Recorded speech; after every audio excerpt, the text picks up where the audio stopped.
Okay, so this is the third part of our course. We're going to talk about geography today.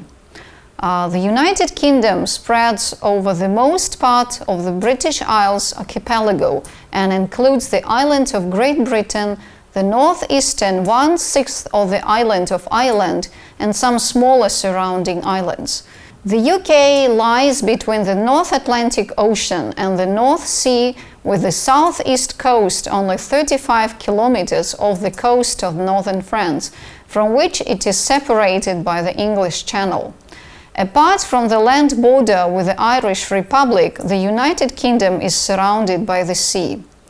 At its widest, the United Kingdom is 300 miles across. From the northern tip of Scotland to the southern coast of England, it is about 600 miles. No part is more than 75 miles from the sea. The capital, London, is situated on the tidal river Thames in southeastern England. The archipelago formed by Great Britain and the numerous smaller islands is as irregular in shape as it is diverse in geology and landscape. British scenery is famous for its variety. Despite its comparatively small area, Great Britain contains rocks of all the main geological periods, making contrast between highland and lowland Britain.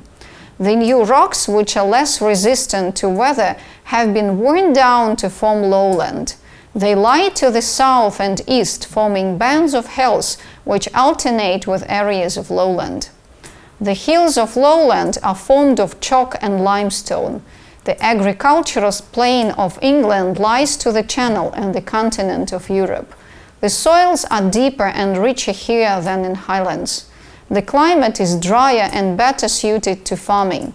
Communications are easier. Thus, human settlement in these areas is dense and more evenly spread. The rocks of most of the north and west of Great Britain are harder and older than those of the south and east. These older rocks are covered by large areas of moorland, such as the Lake District, the Pennines, and much of Scotland and Wales, where the soils are poor, thin, and stony. These areas are wetter and harder to reach from the lower land to the south and east. As a result, these areas of Great Britain are thinly populated, except where coal or iron have been discovered. Highland Britain comprises all those mountain parts and uplands of Great Britain which lie above 1,000 feet. Geologically, these mountains are among the oldest in the world, more than 3,500 million years old. They are formed by ancient hard rocks with traces of volcanic action. The Cambrians is the mountain range running along the western coast in Wales. Its highest point at the center of the range is Snowdon, 3,560 feet above sea level. The Welsh call Snowdonia the eagle's nestling place. The first man to conquer Everest trained in Snowdonia. He was Sir Edmund Hillary. With his team, he made his famous expedition to the top of Mount Everest in 1953. To the east of Cambrian Massif lies the broad central upland known as the Pennines, the backbone of Britain, a continuous stretch of high land expanding to 890 kilometers. The Pennines have few sharp peaks and chiefly consist of plateaus situated at various levels. To the north of the Pennines are the Cheviot Hills. The Cheviots are the northerly extension of the Pennines proper and stretch to the Scottish border. Scottish Highlands are formed by the Grampian Mountains and Northwest Highlands. Ben Nevis, Britain's highest mountain, 4,406 feet, is a granite mass more than 500 million years old. The oldest rocks, dating back 2.6 billion years, are found in the Scottish Highlands and the Outer Hebrides. The beauty of the Scottish mountains is absolutely breathtaking. It's because they share the landscape with wild sea lochs, with icy streams that tumble through green and wooded glens. In Northern Ireland, the large central plain with boggy areas is surrounded by mountains and hills. UK rivers and lakes.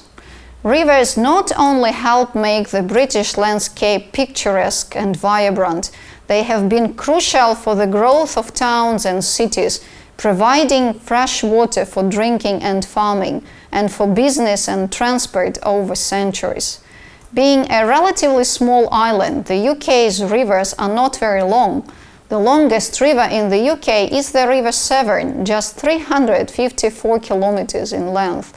It begins in Wales and enters the Atlantic Ocean near Bristol in England.